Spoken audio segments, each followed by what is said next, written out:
All right. No, but I don't know what episode it is. I don't know either. I've started recording, so. All right, welcome to the Coaching Collective podcast, bright and early over here in Australia and nice and late over there in the UK. And today we welcome Joe and Jeffrey. So myself and Izzy have been coached by Joe for what, 6 months? A little over, well, I've been a Mm. little over 6 months. Izzy probably a little under that. And we were lucky enough to be welcomed into their home back in June, July when we popped over. For the unaware, just introduce yourself, guys, and we'll go from there. Yeah, no problem. So, firstly, thank you, Michael and Izzy, for getting up so early and bearing to be on a podcast at that time. I don't know if I could manage to do that, but yeah. For anybody that doesn't know me, my name, as Michael said, is Joe Jeffrey. I've been an online physique coach, primarily in the competitive bodybuilder, bikini, physique, whatever, female, male, all classes, all criteria for coming on a decade now, full time. Aside from that, I'm also the co-founder of Physique Collective, which is an educational platform, an app where we post all of our video content. We've got forum discussions, articles, and whatnot. I think we're up at like 300 hours or something of it Oh, of stop. Mm. of content on there now, and we got a great community there. It's my real kind of passion project at the minute, is building up the educational side of things, because coaching has gone so well and still goes so well. I don't need to think about it too much. And that's probably me in a nutshell. This is my wife, Jazz, by the way. I appreciate it's hard to say Joe and Jazz Jeffrey as well, Michael. So you did that quite well. Yeah, I felt like I Um, did a good job there. Yeah. I'll let Jazz introduce I thought you were herself gonna then. I thought you were gonna introduce me for a second. I was like, oh, that'd be easier. Mm. So yeah, I'm Jasmine Jeffrey. I like to say I'm a bit of a jack of all trades when it comes to competing. I have a podcast that has been going for I think 7 or 8 years. I actually can't remember at this point. I also own a business called Compact, which basically stocks like everything that you need for show day. I have tanned at shows, I've judged at shows, I've been at MC at shows. Um, and yeah, I compete as well, currently on prep. So if I don't make sense half the time, then hopefully Joe can translate for me during this podcast. But I've done like a massive mixture of like different federations. I'm kind of a bit of like an experienced junkie. So I like to dip my toe into those different stuff. So yeah, that's pretty much me. Are you still Probably undersold a competitive history there a bit. How many pro cards have Mhm. you got? About Six. a million. Won the WBFF World Champs I last didn't know year. that. Yeah, Yeah. won the Pure Elite Worlds, didn't you? What was it, the year before? Yeah. Um, Won a PCA overall, and then won the WBFF World Champs in the space of like, what was it? Couple of months. Couple of months, which is quite. You guys know the shift that occurs in Yeah. Mm. criteria there, so that was quite cool to see the double win with such a different look. So yeah, she's been really successful. And Joe, I'm just saying, I didn't play, I didn't start, I didn't, oh, my first ever show I won was under Joe. So he Well, was my funnily lucky enough, charm. Jazz was winning nothing. You wasn't even Right. placing No. until eventually she was coached by me, because we did want to keep that barrier, like you Mhm. guys, I suppose, probably do as Yeah, well, that's because fair. there's Yeah. emotional input, and then in the end, we figured out a way to do it honestly so that Jazz could cope with it. And then she started winning shows. So hey, it Mm. obviously works. I didn't realize the resume there was so long as well. It's Yeah. done a lot of the A time. few You, things. Mm. is this like your last season as well? Last In season, I will not competitive? like, I'd say I'll be semi-retired after this. I don't want to completely shut the door, but this is going to be Mhm. my last season before we potentially look down the fertility route. So Not yeah. potentially. Well, I've already yeah, but been putting in the time. no, but like, Yeah, you definitely have. what I mean is like I Mm. don't know. You never know. Like, so some people Mhm. don't. Some people can't have kids. So I don't want to say like ifs and buts, but that is the goal. Obviously, that will be the next goal after this. So yeah. Mhm. And is the fertility stuff going well? If you don't mind me asking. It's been a while since I've been for a follow-up. So we're working with a private clinic here, because for anybody listening, I used exogenous anabolic androgenic steroids for about 12 years, coming up to this year. Um, and went and got a baseline fertility test done, and it was literally naught. Mhm. So, okay, Whether that was due to androgen-mediated decreases in spermatogenesis or not, I don't know. I don't know if I was fertile before or not. You can't predict these things. The research does seem to demonstrate that, although most men suffer some degree of androgen-mediated decline in fertility potential, the recovery rate is assured. So it can just be a time cost thing, or to what sort of magnitude of a spermatogenesis protocol you would have to drive to get there. So we'll see if I ever get there, man. I did go for a retest and I had made improvements, but I don't know if you would call them statistically significant necessarily. Yeah. Because you need to cross a threshold for them to qualify you as fertile. That's right. Yeah, you got to get up to like X million, and I think I landed on 4 million or something this time, which is good from a zero. Yeah. And I've got my period as well with this prep, which is fantastic. Jazz has retained a hormonal cycle for the duration of this prep. Maybe something we could talk about, making that more likely in this podcast. But I haven't had a follow-up test for quite a while because Jazz has been on prep, so it's been back of the mind stuff. In a month or so, I'll start smashing in the HMG and get a retest done.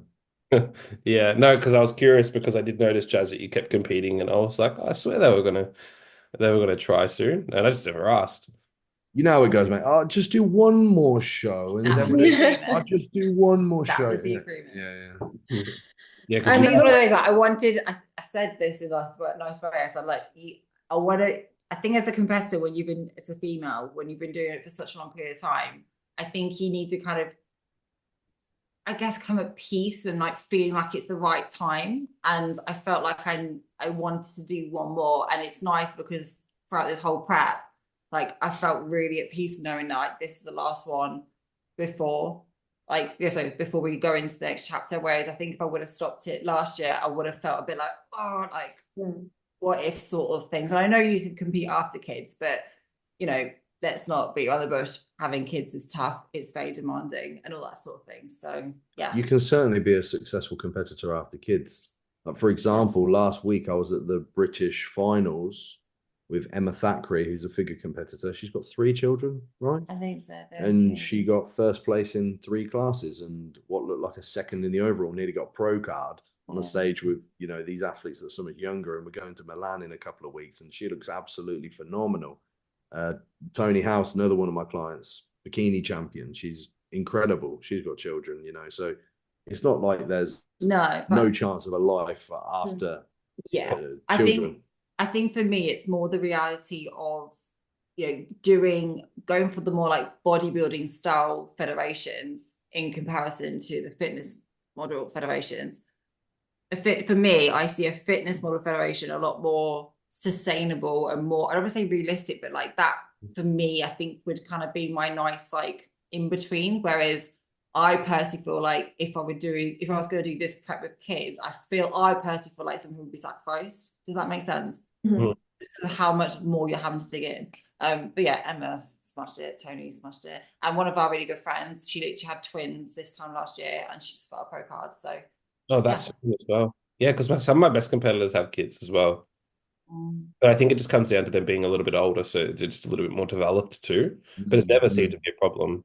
I think Izzy gets concerned because she gets worried about the skin and stuff, like the stretching. No, I get more concerned because right now I'm so young and I don't want to have kids right now.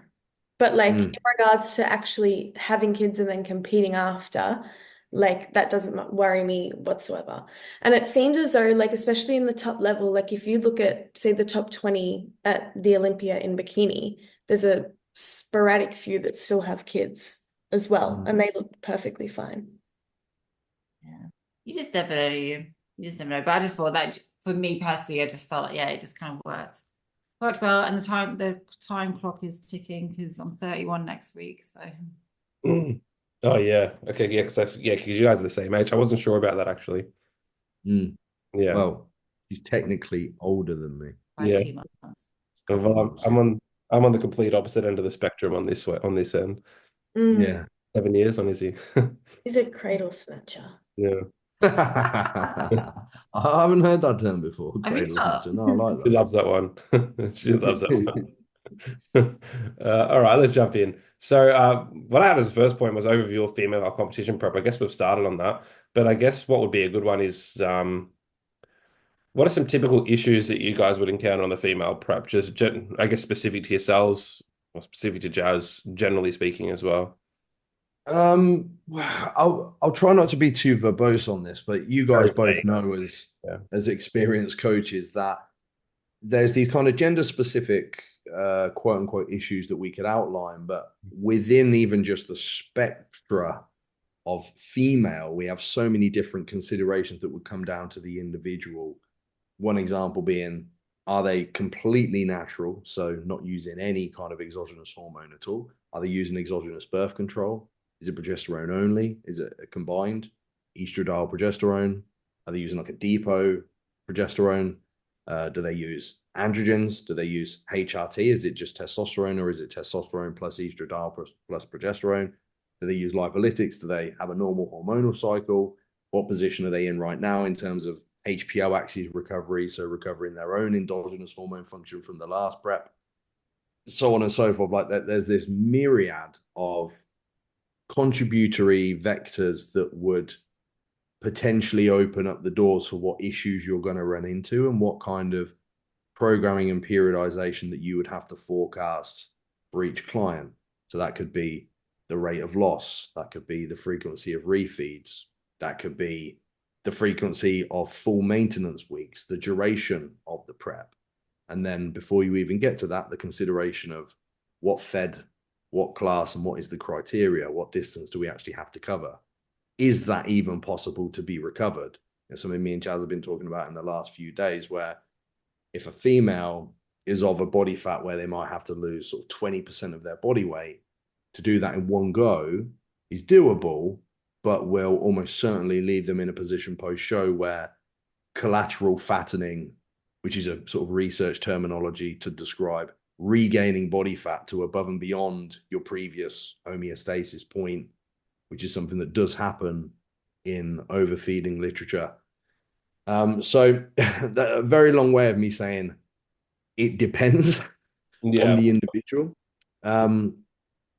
But typical issues outside of what a male would deal with is on just the energy balance front. You have to consider that they are smaller and lighter individuals. They're carrying less weight through space. So on a similar calories per kilogram to a male counterpart, for example, their calories might be 800 at the end or something, as compared to a male could be close to 2000, being the same calories per kilogram of body weight. If you compare a bikini competitor to a super heavyweight, and you consider just the general lack of intake or fiber or electrolytes or micronutrients, phytonutrients, etc., that would come with such a small amount of food volume, are you having to increase total net expenditure to account for that and still be able to nail all those variables that you're going to be trying to nail? What is the fatigue accumulation that comes alongside that?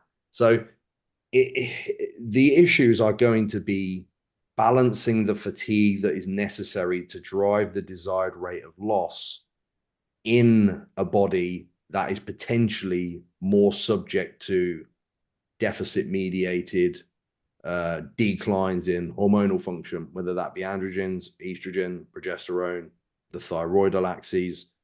So difficulties, as compared to men, for sure, that have a more kind of they will suffer the same hormonal decline, but they'll be certainly starting in a more favorable position when it comes to maintaining a positive protein balance and retaining muscle and training performance, etc.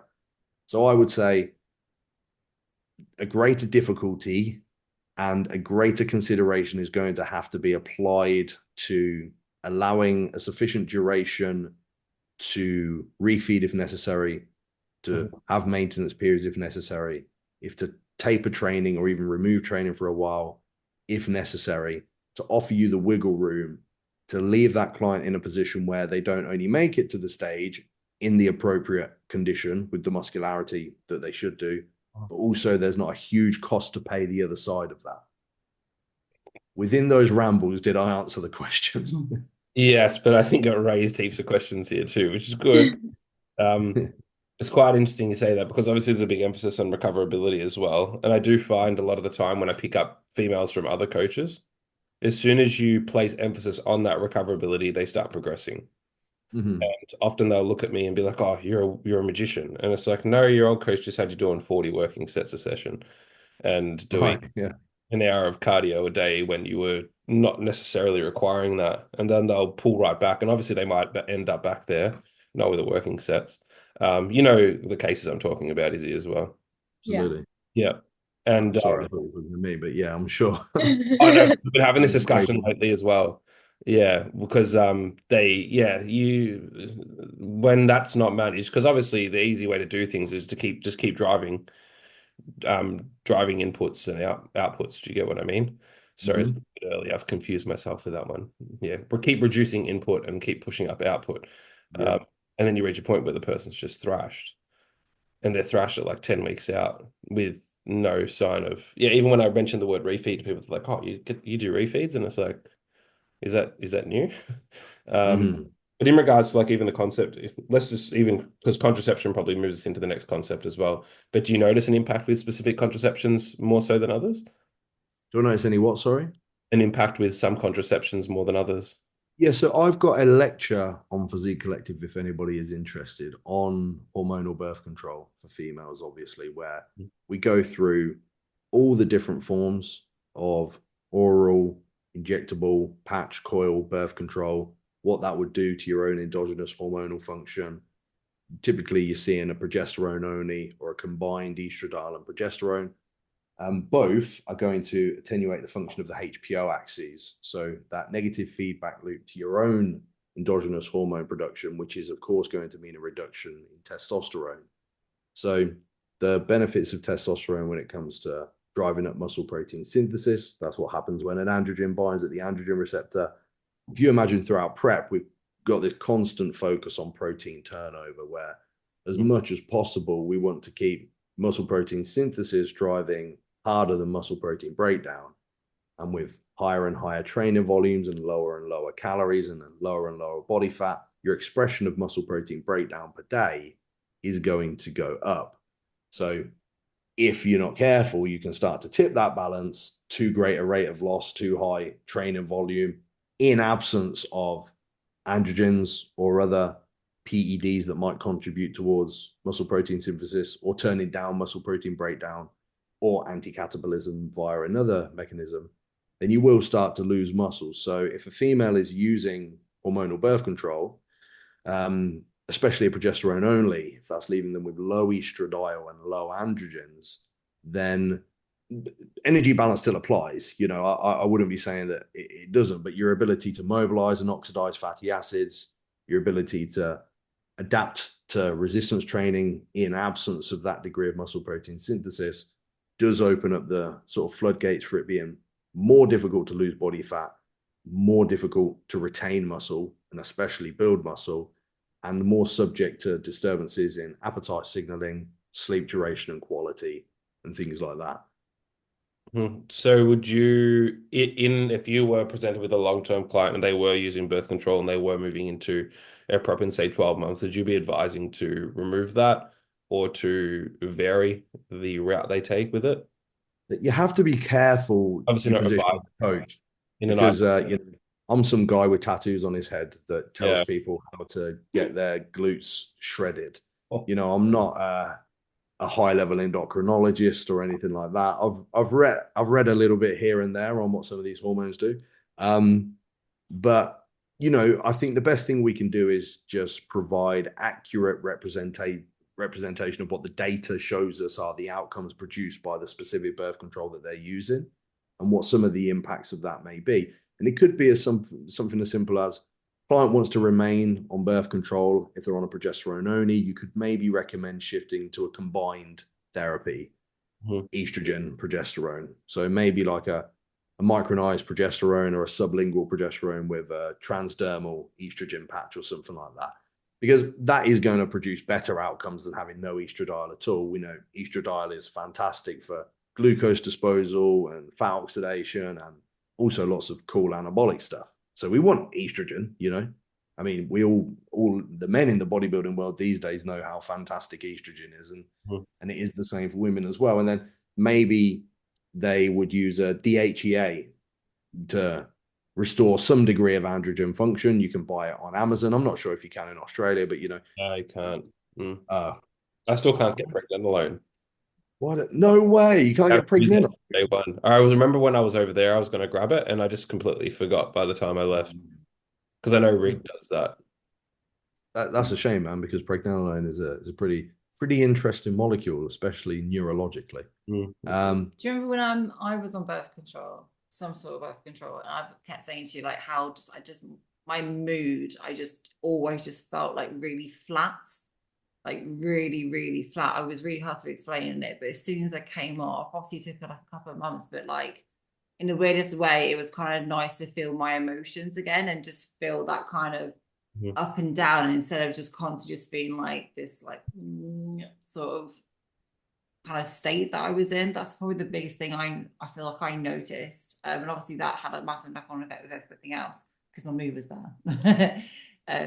yeah, and also if you've got a client using birth control, getting to grips on whether they're on a monophasic plan with their birth control, which would be just taking the same amount every day always, or if it's biphasic, that might mean removing the birth control for it's normally a week. They'll have a bleed during that time. Are you going to see shifts in hormonal ratios like the androgen to estrogen ratio or estrogen to progesterone ratio that would impact the reliability of the data set, like the body weight or the visuals? So, and what some women will choose to do is ultimately translate their birth control to what would be a full spectrum HRT. Tends to happen more as time goes on.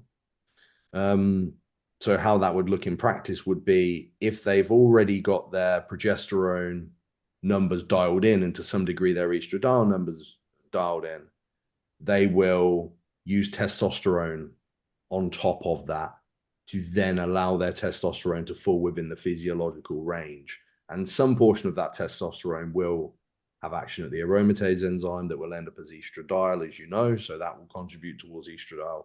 And then you've got these three, you know, testosterone, estradiol, progesterone. And over time with your endocrinologist, or if you choose to do this yourself, not that I'm recommending that, you can tweak these. If a female has full HPO axis suppression, and then other women in the sport or other women in general may choose to just use testosterone alone. At replacement dosages of testosterone in females, you very rarely see full HPO axis shutdown. And when I say HPO axis shutdown, I mean you introduce an exogenous hormone into you as a negative feedback loop to the hypothalamus to tell your adrenals or your ovaries to stop producing hormones or attenuate them to some degree. So I know many competitors and many women outside the competitive space that I've had consultations with that just use testosterone monotherapy and still have a normal hormonal cycle, still have normal physiological fluctuations in estradiol and progesterone. They just prefer to retain their androgens at this maybe mid to upper physiological range so that they eradicate the possibility of that deficit mediated decline in androgens. Mm-hmm. On that as well, obviously we want to jump into the HRT concepts too, and I don't mean to jump topics. Do you ever notice with specific dosages in females for like testosterone administration, some women go far beyond the range, or some women sit on the very bottom of the range with, say, so 3 milligrams per week? No, not on free. Rarely you will see, if you read the, there's a dose response study using testosterone cypionate in women. And there are a small subsect of women in that group on 3.5 milligrams per week, if I recall the information correctly, that head just slightly north of 100 nanograms per deciliter. So, you know, there's a very small chance that you would be very slightly supraphysiological, but the average replacement dose for women sits around that 3 to 4 milligrams per week, which is worth touching on because over the years I've had many consultations with women, and I still do to this day, that come to me with virilization concerns that they've had from their endocrinologist or what you more commonly see now, these kind of youth clinics or anti-aging Very clinics, much so. where that's pretty typical in America, where they'll be prescribed 20 milligram per week of test prop or test sip, or 25 milligram per week. I've seen both of these, which are astronomical numbers. And I'm sure there are some women out there, because biological individuality is so diverse, it's so vast. But certainly we would never want to start, if you are going to begin androgen replacement therapy in a female, that 3 to 4 milligram per week region is your, it should be your starting point. And if you need to titrate from there, you can. Is there clinics that do 20 milligrams per week? There's many. In America. In America, yeah, it's far more common than you think. Here, so with because a lot of girls, I don't coach a lot of girls, but I do know a lot of girls that like require HRT on paper. And I often say to try to find an endocrinologist who can take care of it, just because then you have that oversight. And I say you're not going to get coached by me forever, or whatever it might be. And then availability, of course, as well. But to even get something like that here is impossible. And then the US is just like giving it out like it's nothing. Yeah. Yeah. That's a good point. The juxtaposition. Yeah, because I had the script, even when I came to the UK, I had the script for tests. That clinic got closed down. Really? Trigger. I think what happens is they get a little bit trigger happy with giving it out, and then someone says something, and then they all, because there's not many left anymore. Australia is very, very difficult, especially for females, and I believe that that's probably why it is so taboo to talk about like testosterone in females as well. Because if you're using testosterone in females here, it's because you're buying it from a UGL and administering it. You're not getting that from a clinic. Yeah. Yeah. And maybe just to sort of briefly touch on this for anybody that isn't following why a female would use testosterone, is that when you adhere to a deficit for a long period of time, and when you get down to these subclinical levels of body fat, that even bikini competitors at NPC conditioning, which is not quite as soft as your fitness fashion sort of WBFF FMG kind of look, but it's not the hardest in the world. These women, the majority, will see significant decline, attenuation in all hormonal function. And there are negative health consequences that come with being these hypo states of testosterone. That when it comes to cardiac risks, there's neural toxicity, many disease risks open themselves up, insulin resistance, notwithstanding the fact that it opens the door to be more likely to lose muscle and less likely to burn body fat, and poor physical energy and poor sleep, and all of the sort of acutely subjective inputs that come with having low testosterone. And if you're a coach working with, let me give the example of somebody on the kind of pro card hunt. We all know how this goes. They're kind of aiming at, this is the pro qualifier I'm going to do. And then they do that one, and maybe they get quite close, and they say, okay, in 2 weeks, there's one in Italy. I'm going to go and do that one. And they might get close again. They say, I'm going to go and do this one in Spain. And before you know it, they've been at these subclinical levels of testosterone and estradiol for 6 months, 9 months, and then it might take another year in some cases to recover that, but they're competing again in 7 months, 8 months. So through the career of a competitor, they are potentially going to be spending many months, if not years, in the quote unquote danger zone with their hormonal function. And it's, easy to think, like we were talking about children earlier, that there isn't a life after bodybuilding, but there definitely is. And if you can do this in a way that is less consequential to your health, then you probably should choose to do that, in my opinion. There's no way of working around the fact that this isn't a healthy thing to do at all. And there's a high degree of negative health costs, especially for females. But if there is a way to eradicate that without consequence, and we'll come on to the without consequence, then it's likely worthwhile. I think that when I say the word consequence, or you think about testosterone, the old school among us are going, females should never use testosterone. But, it's the most abundant sex steroid hormone in female physiology. And as long as you are not super physiological, to androgen exposure, then there's not a virilization consequence. Of course, you know, women that didn't have hyperandrogenicity, like PCOS mediated or something, they weren't virilizing between the ages of sort of 13 and 17, 18, you know, at these kind of parts of the range that we want to keep you at. It's about finding that position that maximizes health outcomes and just staying there. You know, that's really what we would want to press. This isn't to say every female that competes should be on HRT or any woman that trains should be on HRT, but it's a very extreme thing, this competitive bodybuilding thing, especially for those competing in figure or physique, or definitely in women's bodybuilding. You're getting skinned. You know, there's going to be a cost to pay, and there's the option there to eliminate at least one of the negative health consequences. And we've all seen what happens after the show as well, when that energy availability is so low for so long. To regain normal sex steroid hormone function, sometimes you have to regain a lot of body fat. And unfortunately for these women, they can't afford to do that because they might need to compete again in X amount of weeks. You don't want to fall into this position of huge amount of fattening just to recover, and just about the time you recover, you're back dieting again. You know, over time, you're only going to see a linear decline in androgen function, and that's not a reasonable trade-off in my eyes.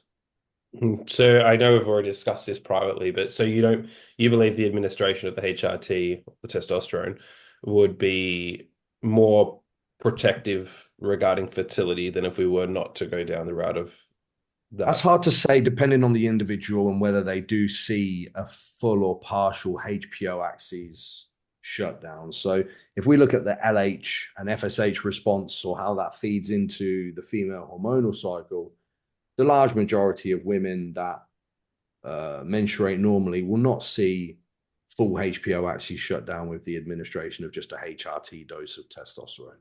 And they will cycle normally right up to their show, typically. But LH and FSH will likely tick down alongside, sort of in concert with other hormones as they get closer to the show. But that's sort of going to happen regardless. It's more so about avoiding the androgen-mediated consequences. What it's not going to do is worsen fertility outcomes in the future. And there's no evidence to suggest that those decreases in LH and FSH that occur, or estradiol and progesterone, in a sort of deficit-mediated environment, like in a contest prep, can't be recovered after the fact, testosterone or not, you know? Mm-hmm. So as well on that, with the testosterone administration, would there be, not when would you, because obviously it's going to be case dependent, what would we be looking at alongside that for, I guess, just good health and function in specific individuals? So in terms of estrogen administration with regards to progesterone, DHEA, so on and so forth. Yeah, sorry, I realize I've been talking for ages and you're just saying, I'll cover off this one, yeah, and then you can give them some gold. So if you're gonna, if you're looking at general hormonal optimization for a female, I personally would like to see total and free testosterone, estradiol, progesterone, free T3, free T4, maybe TSH, depending if they're using a combination therapy of T3 and T4 or not, because that's not all of your span of sex steroid hormones or metabolites of sex steroid hormones, but these are the things sort of independently that are going to be dysregulated with our behaviors in physique sports. And the consequences of that would be the decline in those, which isn't good for your health or for your physique. So if we have issues with those, monitoring those and trying to keep them in an appropriate part of the range would be the goal. For some, that might be nothing, you know, they might not need anything. For many, that might just be testosterone therapy. For many, that might be just testosterone therapy plus a T4 monotherapy, or a combination T4, T3, because like the sex steroid hormones that we spoke about, there will be an attenuation in thyroidal axis function. Everybody knows that kind of thyroid slows down when you're dieting, you know, which is, again, if you consider a small female already not eating a lot and now they're burning less calories per 24 hours and got low androgens, you know, it's this, that's where you end up doing 2 hours on a Stairmaster.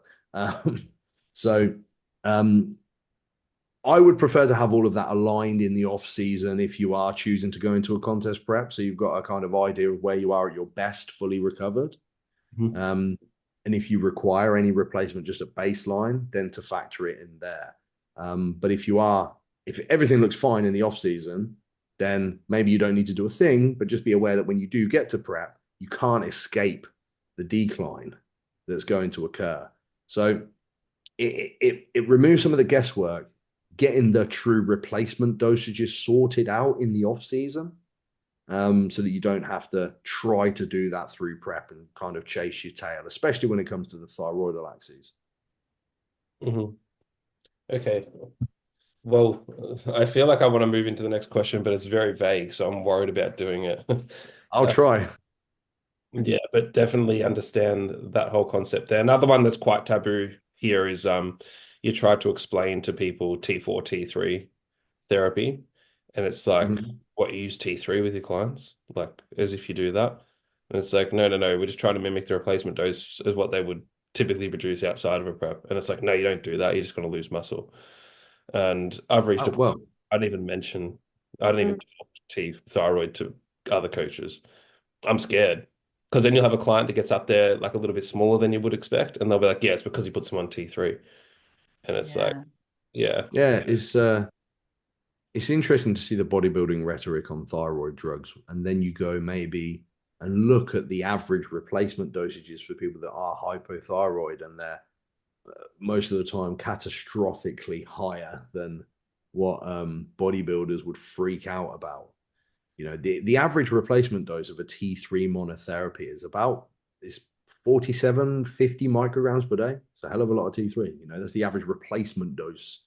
Oh, The really? average I didn't know that. Yeah. of a T3 monotherapy. Oh, okay. Yeah, that makes sense. Yeah. Yeah, and the Yeah. average when I say monotherapy for anybody listening that doesn't know, that means when you're just using it on its own, so in absence of a polypharmacy of another drug that would contribute towards the same outcome. For example, T4 goes through a process called deiodination, which is an intracellular conversion of T4 to the active metabolic hormone T3. So for every microgram of T4 that you consume, a portion of that will go through deiodination and end up as T3. So when you see a combination T4, T3, you've got both the T3 that's going to top up your blood T3 levels and also the intracellular conversion of that T4 to T3. So to comment on the sort of they are going to lose muscle impact, muscle protein breakdown is increased by T3. Muscle protein synthesis is also increased by T3. However, unfortunately, it does increase muscle protein breakdown higher than it increases muscle protein synthesis. But the key here really is if you are going to put yourself in a position of being hyperthyroid, so your free T3 would be above the physiological range, then you are going to have an above normal amount of muscle protein breakdown. So put that all into the protein turnover equation. Do you have enough muscle protein synthesis being contributed via your resistance training or your calorie intake or the other PEDs that you're using to pay that debt of muscle protein breakdown back?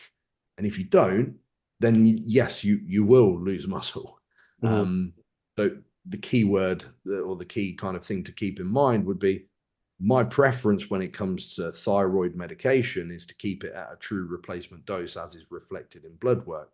Not to say that I don't have some clients where we will use the hyperthyroid range as a means to push additional lipolysis, but that will typically be the last resort. And there are synergies as well when it comes to the beta adrenergic effects of T3. So if you're using something like clenbuterol, if you're using something like growth hormone, there are synergies to almost this 1 + 1 + 1 = 6 effect, as an Mhm. example, to generate more total lipolysis with these drugs. So a kind of comprehensive consideration of the individual's position. You know, if I had a man that was using 1.5 grams of total anabolics per week or more, I would not be particularly concerned with them being very slightly hyperthyroid. If I had a female that has absolutely no anabolic or anti-catabolic contributions from anywhere, I would likely be concerned about them being hyperthyroid. So context matters. And could you just clarify when we are using T3, T4, T3 and or T4, and we remove administration, natural production kicks back in how long was it? Yeah, so there's a couple of studies on this, and I've done some research review on Physique Collective. Again, there's a video where we go through these studies in detail. But 10 to 14 days full recovery of thyroidal axis function in individuals that didn't have that are euthyroid. So basically, they have a normal intact thyroid that functions normally, even with extended use. Yeah, the reason I think it's important is because the amount of times you hear like, oh, when you take thyroid, it's going to mess you up forever. And it's like, oh no, I don't think that's how it works. Yeah. There's no evidence of that. Yeah. Yeah, because I remember I was very apprehensive. I've actually never used T3 or T4, believe it or not, but I was very apprehensive when I had a coach suggest for me to use it, and I went down the rabbit hole with it, and I ended up not using it just out of complete fear. But I was in the camp where it was like it's going to mess me up forever, like I'm going to lose tissue, blah blah blah. And I actually ended up lying to him and saying to him, "Yeah, man, I've been using it the whole time," because he was very much like to a point where he'd quote the evidence, and I'd say no, I don't want it, and he'd be like, "Mate, just." Please, like it's going to be fine. Obviously, there should have been a degree on his end, probably of like, okay, this guy doesn't want to do it. Let's just accept it. But it reached a point where he'd said it about 4 times, and I'm like, I just don't want to go back and forth with him anymore. So I'm just going to tell him I'm doing it. And I remember he'd kept raising the dosage on it, and I'd be like, yeah, yeah, sweet. Bad client, bad client. But at the same time, that was where I was at. So Yeah. I think that's why I do take an interest in that department, especially because he's just taking an interest in the thyroid stuff as well. We actually haven't had your antibodies checked or your reverse T3, I don't think. Have we? Yeah, maybe in my last prep we only did TSH, T3 and T4. Because she's always had quite a high TSH, even when I met her. Yeah, like I think it was at 5 at one point. Yeah, so Yeah. thyroid working particularly hard to crank out the amount of T4 and T3 that you had produced, which was on the sort of lower end, right? So that's a potential symptomology of future hypothyroid. I remember in my last prep when we put in T3 and T4, I went from like the hypo end to the hyper end so quickly, and how I felt was like night and day. I went from like 8, 9 hours unbroken sleep. Like I could regulate my body temperature extremely easily, like no issues, even in a prep setting. And then it felt like literally within 2 weeks, I'd gone from that to like an hour of sleep, and I was like a raging bull. Like I felt it was hectic. Yeah. I think one thing we see sometimes in the UK, especially in the post-show realm, where they just take out thyroid straight away. I want the prep done, right, thyroid's out. I think you've spoken about this before, where it's like, is that sometimes the best route to go down? Yeah, I don't know. I would generally have a preference to remove, like I was talking to a female client recently who's sort of transitioning from a contest prep into a period where they're going to try for fertility and they want to come off of their HRT. They have a normal hormonal cycle. They did actually right up to peak week, which was something to manage. But anyway, my preference is generally to get recoverability, so to regain body fat in a we'll say optimized hormonal environment first, to avoid this kind of unnecessary, again, I'll use the term kind of collateral fattening, to have them in a position where they're fully recovered. And then when we're at maintenance with them recovered, then we'll remove the hormonal contribution. So they're in a much better place to recover their own endogenous function. Because removing all hormonal input when you're still at subclinical levels of body fat, it's not an appropriate place for you to recover at all. Do you just completely remove that? Yes. Yep. But I mean, in this case, it was just testosterone and T4 and T3. So that will, 4, 6, 8 weeks time, whenever that goal's done, that will just be removed. The individual will be at maintenance then, and they'll very quickly recover thyroidal axis function, and then likely shortly after that regain normal androgen function as well, or potentially immediate because they didn't have HPO axes shut down anyway. I do know a lot of guys end up just utilizing T4 for life as well. Yeah, well, again, the kind of consideration for people that want to quote unquote optimize, the biohacking realm is quite a Mhm. big thing. Maybe people that don't want to be super heavyweight bodybuilders, but they want to function optimally. So if you're looking at your T3 and your T4 and it's meh, it's okay metabolically, and you have the choice to pharmacologically put you in a place where it's very good, maybe you're in the top 1% of genetic elite for thyroid function without cost, really, because you are remaining in this physiological range, then many people, including myself, do choose to do that. Mm-hmm. Yeah, one of the things that I found interesting in biohacking as well, a lot of them are quite big on like modafinil.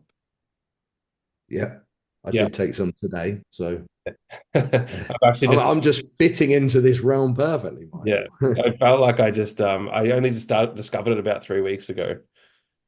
But I do That's another interesting podcast we can do. I love the nootropics and neurological realms.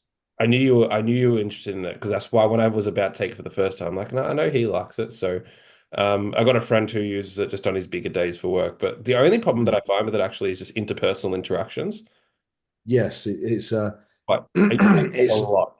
Yeah. I think because it's very glutamate driven, it's not, sorry, I'm going to go way off topic here, but Yeah. it's not a it's not the kind of neurotransmitter outcome that you would drive if you were desiring sociability. If you were presenting a seminar or if you were sat doing check-ins all day where being calm and measured and friendly is the goal, that would probably be more glutamate quenching, and GABA action would be more appropriate there, which is kind of the other side of the seesaw. Mhm. Glutamate is this excitatory neurotransmitter. GABA is this inhibitory neurotransmitter. Alcohol, for example, GABA agonist, it increases sociability. Maybe dopamine in absence of catecholamines like adrenaline and things like this, and cortisol would be more appropriate. But if you've got a lot of presentation-based work or spreadsheets and things like that, then yeah, fantastic. I feel like we could do a whole podcast on that and just neurological health with different compounds and whatnot. Um, Yeah, I can talk about that for hours. yeah, I know you can.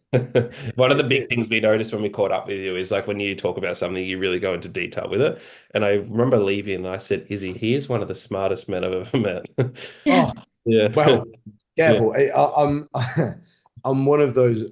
Like, I hate to say this because I don't mean, but like mega autistic people, where if you're talking on a very specific topic, I'll talk Yeah. for hours. But Mm. if it's anything that I'm not interested in, I can't. I haven't got a chance. Mhm. I have the same. I'm worried this is going to drag out a little bit too long, but we'll try to keep it brief. And I want to get Jazz involved as well. Yes, please. So just, I guess, PED intervention in female competition preparation. Obviously, we've already spoken about HRT. We've already spoken about thyroid. One of the things that I find interesting, one of the things that I'd be interested to know your take on as well, or both of your takes, while there's two things, I don't want to be too complex. I'm just going to throw them both out there and try to tackle them how we will. Number one would we see increase? I believe I know the answer, but I just want to see your take. Would we see an increased risk through having HRT and then adding further anavar and so on and so forth? Number one. Number two, and this is actually something I've always wondered because I'm relatively new to female PEDs in preps.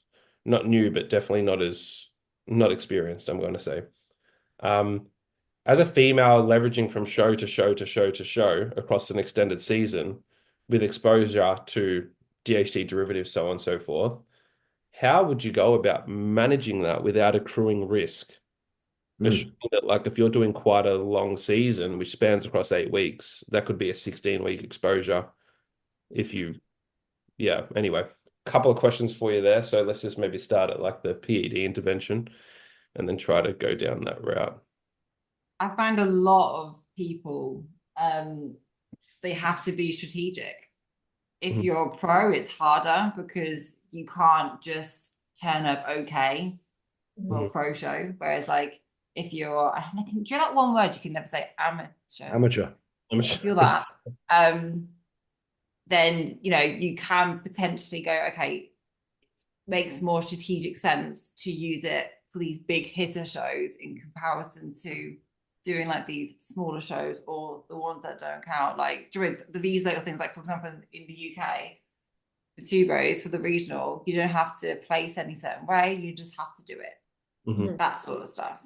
So yeah, from my friends and people in the industry, like I think a lot more people in the UK are starting to be a little bit more strategic with when they do it and trying to delay it as long as possible as well. Because I don't care what 99% of females say, everyone cares about their femininity. Like I can't say femininity. Femininity. But like that is something that people go, oh, I don't care. I'm like, I think you do if you really sat and thought about it. Yeah. And I find some people, that I know are more risk takers in that sense. I know some people that aren't very risk takey with that sort of stuff as well. So yeah, that's my input.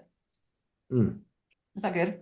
Yeah. So to reel it right back to some terminology, Michael. I'm too basic. It's just for anybody. It's just for anybody listening. Good. Because maybe anybody listening hasn't heard this phraseology before. Michael said DHT derivative. So that would be an anabolic androgenic steroid that is derived from the hormone dihydrotestosterone.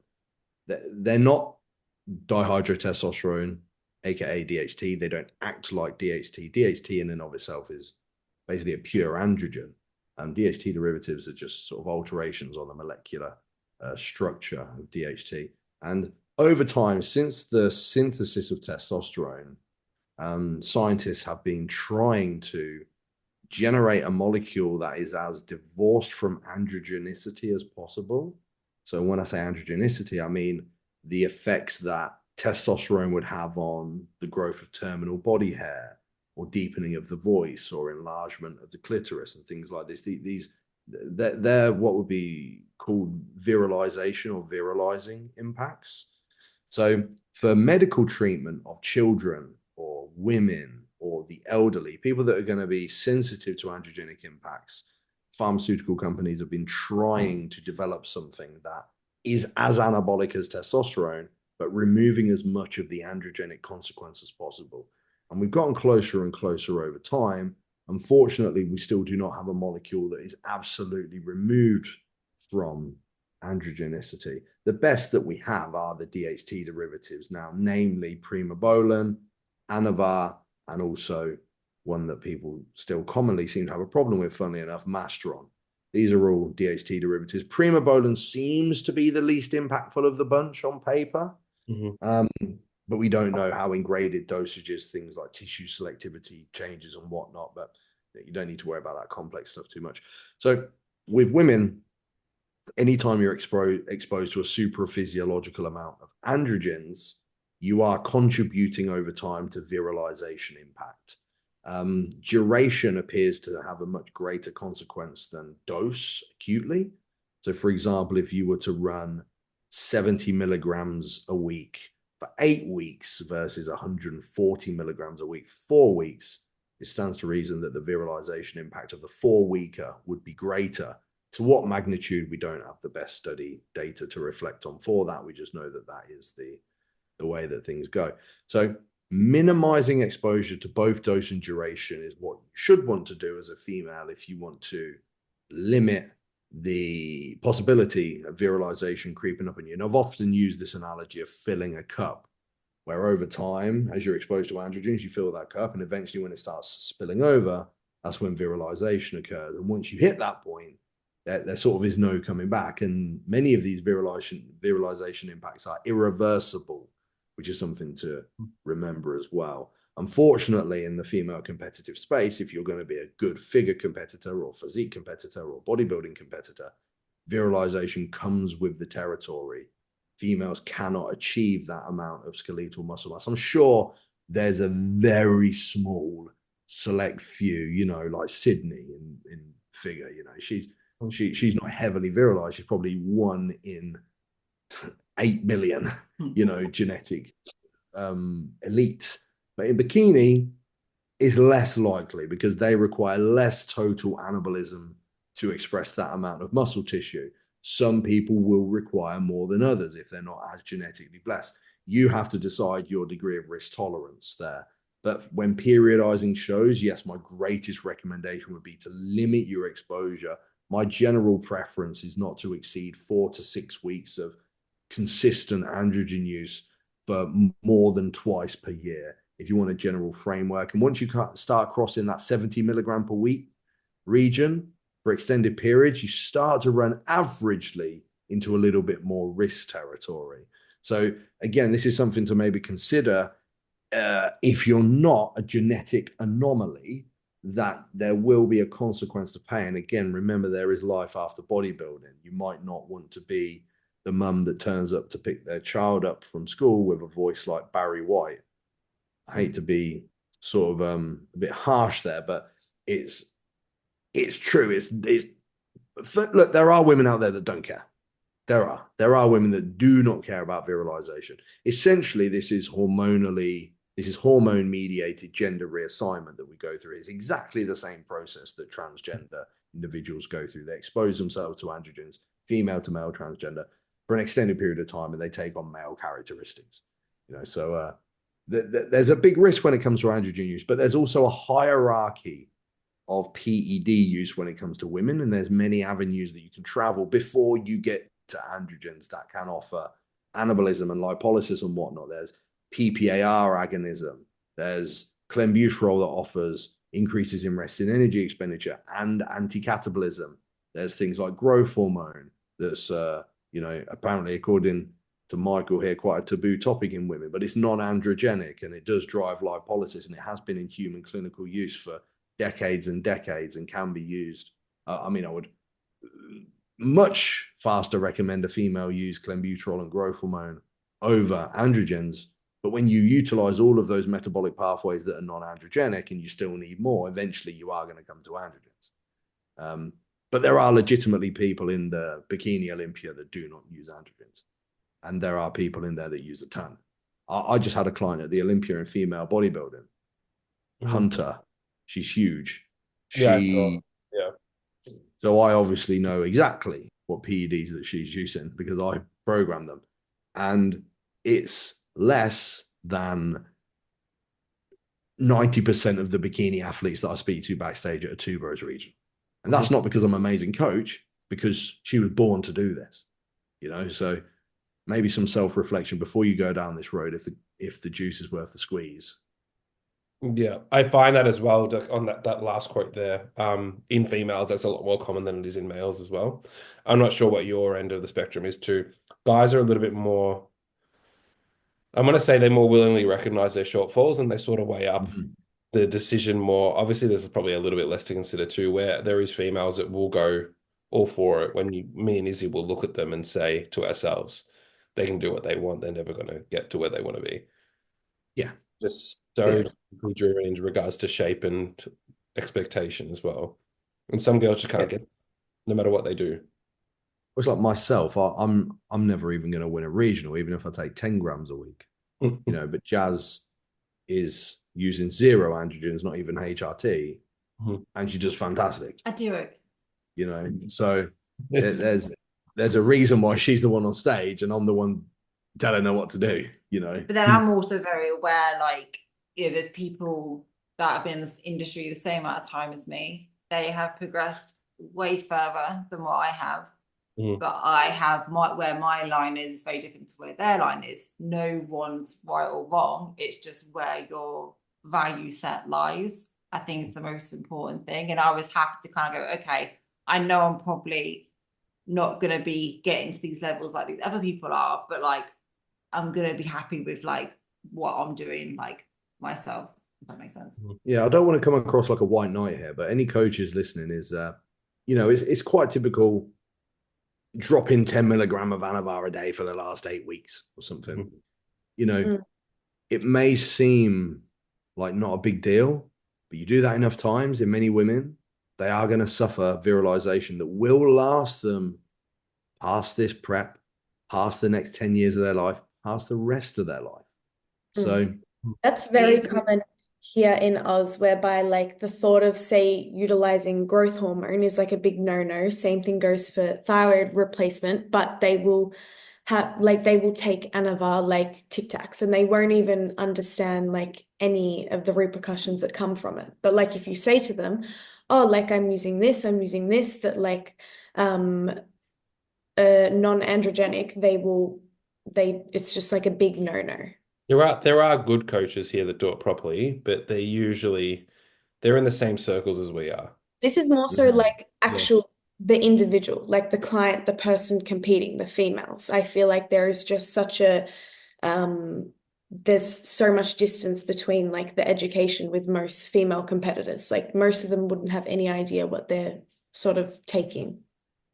Yeah, I always hope that Physique Collective would be the kind of stepping stone here for individuals and coaches, because I'm not just a nerd. Well, I am. You I are. mean, I'm not just a nerd talking about pharmacology. I do actually put clients on stage, right up to the Olympia standard that do the things that we talk about.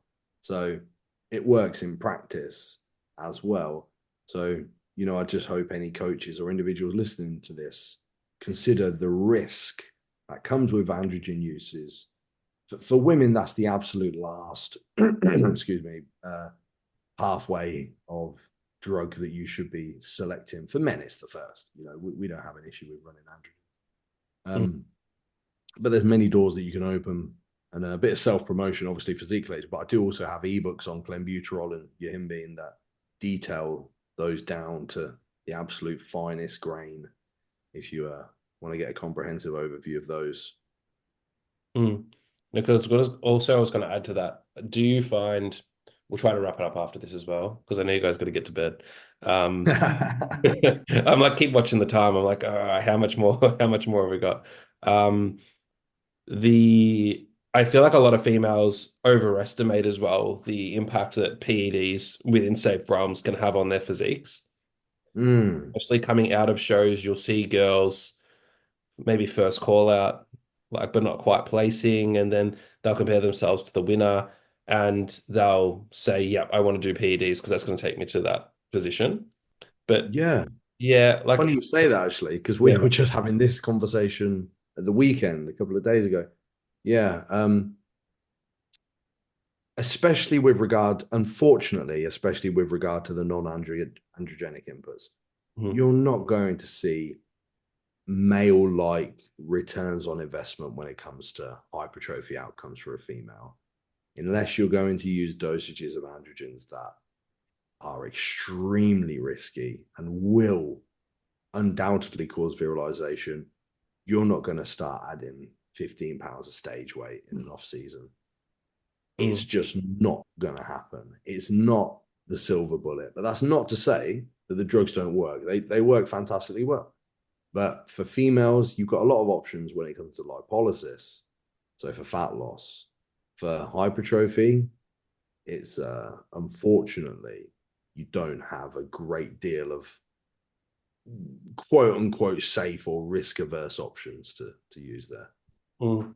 No, because I have seen females make really substantial progress in short times via PEDs, but it becomes quite obvious they're running higher dosages, and it almost ruins their physique when they make that kind of progress. Yes, they become almost like small bodybuilder. It's a bit hard to explain. Yeah, probably get what I mean. Yeah. I saw one bikini girl. She did her first season last year. It looked amazing, and I looked at her and I went, "Oh, she just needs like tiniest bit more, and that's it." But I feel like she's put on so much size so quickly within a year. She's just gone blocky, and it's like, oh, like slow and steady, like wins a race. And Joe always just like the filling cup analogy, like the amount of times like I've spoken to people backstage, and I'm like, "Is your first season? Like, if you actually want to get to the Olympia, then maybe try and hold out as long as you can, and don't think, right, this just needs to be a thing." And but also the other side, you don't want to be that person that's taken all this gear, virilize, and don't even place. Yeah, and even then as well, I always think to myself, if they're taking XYZ to place top 3 at an amateur show, and they want to go further with it, what are they doing to, like, if let's say they were, what are they doing to turn pro? What are they doing to place well in a pro show? It almost becomes a point where I remember one of our old friends who I'll quote off air. He said, if you're, as males, if you're taking like 5 grams to turn pro, your career's over. And Oh when you yeah. same sort of concept applies. If you're taking X just to win a show, your career's done there because Yeah. what are you doing to go again and to be competitive with that higher cohort after that? Yeah. Generally, I find, especially in women, is that like if you have to ask if you have the potential to be a pro, most of the time you don't. You can see those people far away. You know, my client Beefy, I call her. Oh, I might have Um, seen photos, so not good with she's names. she's a physique competitor, Hmm. and you can look at her before she ever used any PEDs or when she first came to me. She was a UK powerlifting champion. Just you don't even have to ask if she's gonna have a great response to the lowest amount of sort of efficacious PEDs. Hmm. You know, you just know. Same with male bodybuilders, or especially like classic guys, is like Leon. When he sent me his photos for the first time after training for what was it, like 2 weeks or something, I was like, yeah, you're going to be a classic champion. You know, Yeah. there's no question. Um, so yeah, you know, sacrificing your future for a medal from a regional in Maidenhead or something is well, you know, I can't judge anybody's, you know, choices, but I Yeah. don't think that that's a risk to reward that's worth taking. And also to bear in mind, if you do want to be a pro, Tyler Mannion was saying last year on his podcast that they are going to start coming down quite hard on virilization. So Sure. if you are displaying virilization, which isn't hard to see Mm. facially in these women, then you're going to be marked down for it. Mm. Yeah, I'd like to see that day as well. Hard to do, hard to make a judgment call though, because some women will just naturally have those features as well. Yeah, yeah, yeah. Because like, even I've had a girl before who has just a naturally really deep voice, and it would be very easy to for someone who doesn't know her to hear her talk and say, "Oh God, what are you running?" Especially when she's backstage in a Yeah. bikini. But the reality is, she's just had a deep voice her whole life. Yeah. Yeah, Yeah, talk. there are women that are sort of naturally hyperandrogenic as Yeah. well. But you also said that people naturally, they're women, like, because you said this, women naturally, their voice deepens as they get older. Yeah, so I you, didn't you know will that. notice tonal changes over time. Like tonal changes to your voice will occur. There'll be a drop in frequency just with the addition of size. You know, think of the tall people that you know. They've all got really like Yeah. Andre the Giant, deep voice. You know, this Yeah. it's like my voice now is deeper than it was 10 years ago, but I'm only taking 100 milligrams per week, you Yeah, know. my voice is much deeper. I listened to a video from 5 years ago the other day, and I was like, is that me?" Yeah, Yeah. yeah.